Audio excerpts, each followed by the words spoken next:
Hello guys, welcome back to my channel sign with Nikhil में। तो आप लोग कैसे हैं? आशा करता हूँ होगा कि आप लोग बहुत अच्छे होंगे। तो हमारे एक व्यूअर ने रिक्वेस्ट किया था कि सारलेमा के राज्याभिषेक के बारे में एक वीडियो बनाइए।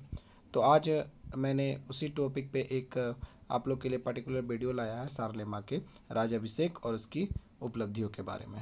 तो हम लोग इस वीडियो में देखेंगे कि कैसे सारलेमा के जीवन काल में वो कैसे आगे बढ़ा और अपने को एक टॉप मोस्ट लेवल पे ले गया।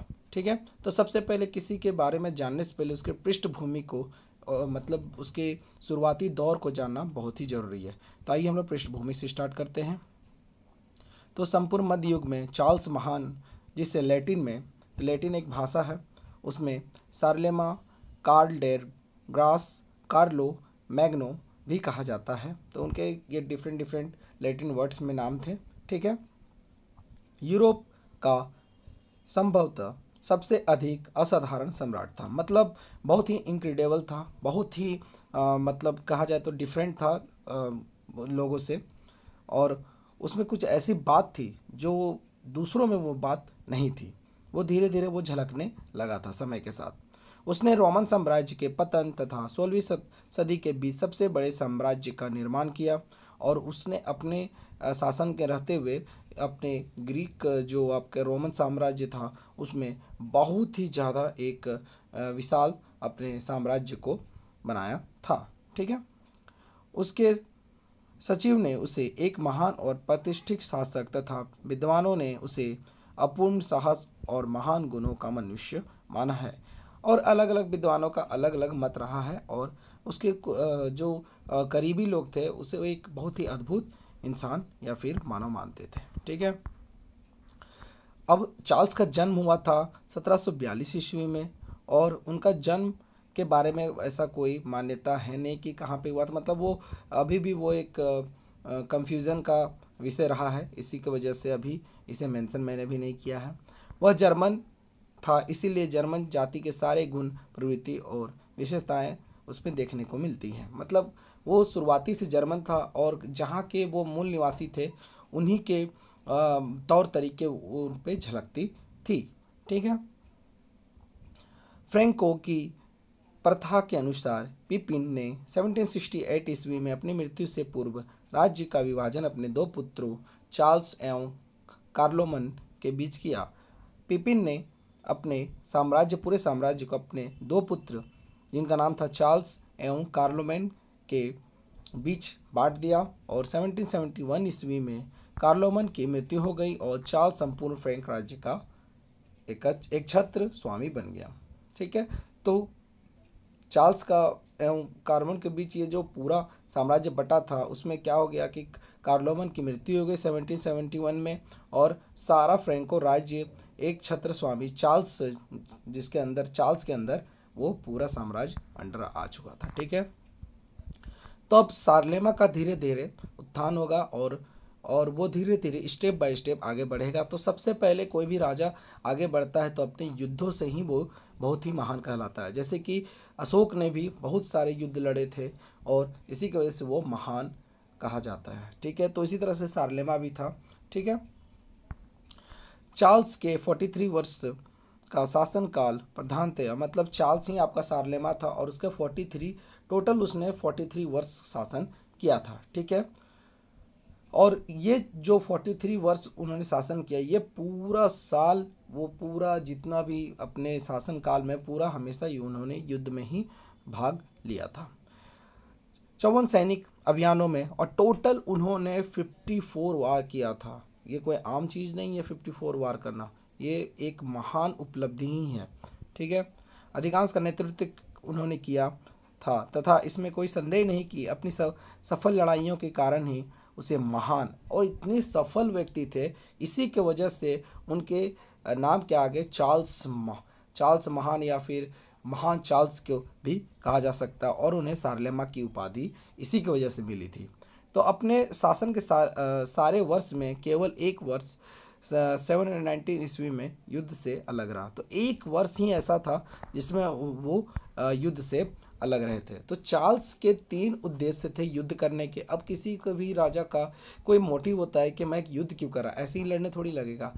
कुछ युद्ध की उनकी मनोकामना रही होगी या फिर कुछ ऐसे कारण रहेंगे जिनकी वजह से उन्होंने युद्ध किया। तो अच्छा, शारलेमा का 3 कारण था। तो पहला था कि अपने राज्य का पहले तो वो विस्तार करें। दूसरा था सीमा की सुरक्षा। अब राज्य का विस्तार करने से नहीं होगा, दूसरा तो विस्तार करके भी उसका सुरक्षा भी करना जरूरी है। तो सेकेंड मोटिव उनका ये था। और 3 था कि विधर्मी को ईसाई मत में शामिल करना। उनका तीसरा और मोस्ट इम्पोर्टेंट था कि जो ईसाई धर्म को नहीं मानते थे या फिर दूसरे धर्म को मानते थे, उनको अपने धर्म ईसाई धर्म में उन्हें कन्वर्ट कराना या फिर अपने में मिला लेना। ठीक है।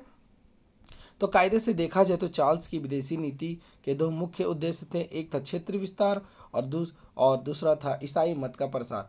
तो उनका मेन जो इसमें से निकाला जाए सार, उनका था कि क्षेत्र का पहले मैं विस्तार करूंगा, उसके बाद मैं अपनी जाति में लोगों को जोड़ता चला जाऊंगा और अपने धर्म का भी प्रचार करूंगा। इनका 2 मुख्य उद्देश्य रहा था। इन दोनों उद्देश्यों की पूर्ति में उसे असाधारण सफलता मिली और इसी 2 उद्देश्य को लेके उन्होंने सारे अपने मनोकामना को पूरा करता गया। वह बर्बर युग में भी एक संगठित साम्राज्य का शासन करने और ईसाई धर्म को फैलाने में समर्थ हुए। अब देखते हैं धीरे धीरे कि कैसे कैसे उन्होंने एक एक करके युद्ध लड़ा, जो कि मैंने यहाँ पर सिर्फ इम्पोर्टेंट युद्ध को ही मेंशन किया है। ठीक है। तो पहला है लोम्बार्डी की विजय, जो कि लड़ा गया था 776 ईस्वी में। ठीक है। तो शारलेमा ने शासन के शुरुआत में लोम्बार्डी के शासक डेसिडेरियस की पुत्री से विवाह किया था तथा विवाह के 1 वर्ष के उपरांत ही अपनी पत्नी को तलाक दे दिया। शादी करने के एक वर्ष बाद ही उन्होंने अपनी पत्नी को तलाक दे दिया और पोप ने इस विवाह का विरोध किया था। फलतः डेसिडेरियस ने युद्ध की घोषणा कर दी। तो इसका विरोध, शादी का विरोध करने की वजह से और अपनी पत्नी को तलाक देने की वजह से जो उसके पिता बोल लीजिए, वो गुस्से में आके उन शारलेमा के विरुद्ध युद्ध छेड़ दिया। ठीक है। तो यही था लोम्बार्डी का विजय। और 1 वर्ष तक चले युद्ध में शारलेमा लोम्बार्डी को बुरी तरह रोन डाला।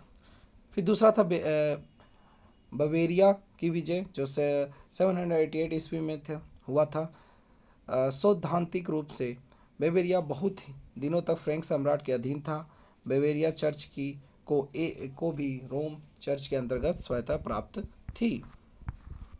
अतः एक ओर चार्ल्स एवं पोप बवेरिया पर अपना पूर्ण नियंत्रण स्थापित करना चाहते थे, तो दूसरी ओर ड्यूक तासील पूर्ण स्वतंत्रता की कामना करता था। क्या यहाँ पे हो रहा था, यहाँ पर जो सेकेंड वार है उसमें सत्ता के लिए लड़ाई मेनली हुआ था। ठीक है। सत्ता को अपने हाथ में करने के लिए लड़ाई लड़ा गया था। और तीसरा था सेक्सो की विजय। चार्ल्स की सबसे अधिक भयंकर लड़ाई सेक्सोनों के साथ हुई और चार्ल्स का सबसे मोस्ट इम्पोर्टेंट लड़ाई कहा जाए तो सेक्सो की लड़ाई थी। वह अभी तक अपने पुराने देवताओं की पूजा करते थे, मतलब वो अपने पुराने देवताओं को पूजा करते थे, ईसाई धर्म को नहीं मानते थे। इसके वजह से वे फ्रैंको प्रदेश पर हमला कर गिरजाघरों को जलाते थे और जो सेक्सो लोग थे वो हमला कर करके गिरजाघरों को जला डालते थे और वहाँ लोगों को बहुत ही ज़्यादा परेशान करके उन्हें मार भी डालते थे, ईसाई धर्म के लोगों को। इसी के विरुद्ध में 775 ईस्वी में चर्च के सहयोग से सेक्सोनी पर शारलेमा ने आक्रमण कर दिया और इसका पूरी बदला उन्होंने निकाला। ठीक है। तो सेक्सोनों के फ्रैंक राज का अंग बनने से पूर्व 30 वर्ष लग गए और इसको अपने राज्य में मिलाने के लिए सेक्सो को 30 वर्ष चार्ल्स को लग गए। ठीक है। चार्ल्स ने वहाँ के पुराने देवताओं के स्थान पर धूमिल कर दिया पूरे। और चार्ल्स ने क्या किया, पूरे वहाँ के जितने भी धर्म के लोग थे उन्होंने उसको रोंद कर अपने धर्म में सबको मिला लिया। ठीक है। और उसने मंदिर को भी नष्ट कर दिया और मूर्तियों को तोड़ दिया। एक दिन में 45,000 नागरिकों का वध कर दिया। आप सोच रहे हैं 45,000 संख्या कुछ कम संख्या नहीं है, बहुत ही ज़्यादा संख्या है। एक बार में इतने लोगों को मार डालना ये कोई छोटी बात नहीं है। उसके इन कठोर कार्यों से सेक्सन लोग बहुत ही आतंकित हुए और उन्होंने ईसाई धर्म स्वीकार कर लिया। अब आप जाहिर सी बात है, आप इतना प्रताड़ित करोगे तो कोई भी आपके धर्म में शामिल हो ही जाएगा और ऐसा ही हुआ। ठीक है। सेक्सोनी की विजय सारलेमा की महान राजनीति और सांस्कृतिक विजय मानी जाती है। इसीलिए सेक्सो की विजय सारलेमा के जो शासनकाल की विजयों में बहुत ही मोस्ट इम्पोर्टेंट युद्ध रह चुका है। ठीक है, सारलेमा ने स्लाव जाति का दमन कर उनमें वार्षिक कर लेना शुरू किया। तो धीरे धीरे कुछ कुछ अपने हिसाब से उन्होंने जो भी जरूरत आन पड़ी उसके अपने अपने कार्यों को वो धीरे धीरे पूर्ति करने लगे। सारलेमा ने डेनों और हुनों को से समझौता किया और डेन और हुनो जनजातियों से भी उन्होंने समझौता किया। सारलेमा ने मुसलमानों के हत्याकांड पर नियंत्रण रखने के लिए 795 ईस्वी में स्पेनी सीमांकन किया और 797 ईस्वी में बार्सिलोना की विजय कर डाली तथा इसके साथ स्पेन में सीमांकन को मिला दिया। उसने मुसलमानों को सफलतापूर्ण कोर्सिका, सर्डेनिया तथा बेलेरिक में से खदेड़ दिया। ठीक है, अब इनकी विजय अभियानों का महत्व क्या रहा है, कुछ इम्पोर्टेंट्स होगा तभी तो ये युद्ध किया गया। सारलेमा के सफल अभियानों के कारण मध्य यूरोप का वह सर्वाधिक, और जैसे जैसे उन्होंने युद्ध को लड़ते गए धीरे धीरे उनकी पॉपुलैरिटी बढ़ती गई और वो एक महान शासक के रूप में वो खड़े हुए और उन्होंने अपने राज्य में France, Netherlands, Belgium, Austria, Switzerland, Germany, Italy, Czechoslovakia, Yugoslavia को कुछ भाग शामिल किए थे। सोच रहे हैं आप कितने बड़े साम्राज्य का उन्होंने स्थापना किया था। फिर रोमन साम्राज्य के पतन के उपरांत पहली बार पश्चिम यूरोप एकता के सूत्र में बंधा हुआ पाया। इसे द्वितीय रोम साम्राज्य कहा जा सकता है।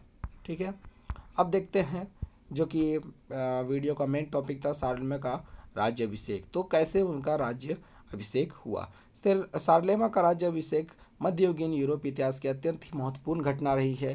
उनकी अनेक महान उपलब्धियों के कारण ही ये उनको एक उपाधि के तौर पर इन्हें राज्य अभिषेक कराया गया।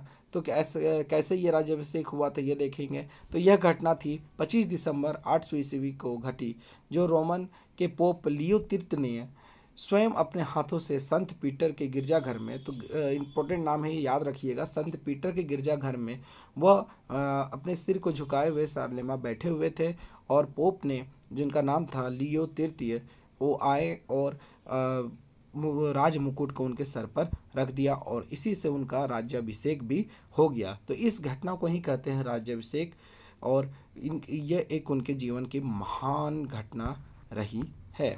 ठीक है, और राज्याभिषेक पूर्व सारलेमा फ्रैंको तथा लोम्बार्डी का राजा मात्र था और राज्याभिषेक के बाद वह पूरे रोमन साम्राज्य का सम्राट बन गया और उसे इतिहास में एक महान सम्राट के तौर पर याद रखा गया। और सारलेमा के इस राज्याभिषेक के द्वारा ही सारे लोग आज उन्हें इस महान स्थान पर वो जाना जाते हैं और अपने युद्ध की वजह से ही वो एक महान सम्राट बना। तो आशा करता हूँ कि आपको ये वीडियो बहुत ही अच्छे से मैंने एक्सप्लेन किया होगा और अगर आपको इसी तरह से आगे की वीडियो हिस्ट्री के रिलेटेड कुछ भी वीडियो चाहिए हो तो आप कमेंट बॉक्स में कमेंट कर सकते हैं और कोई भी डाउट हो तो आप भी उसमें कमेंट कर सकते हैं। फील फ्री टू से, और इसी तरह मेरे साथ बने रहिए और सपोर्ट करिए। So thank you.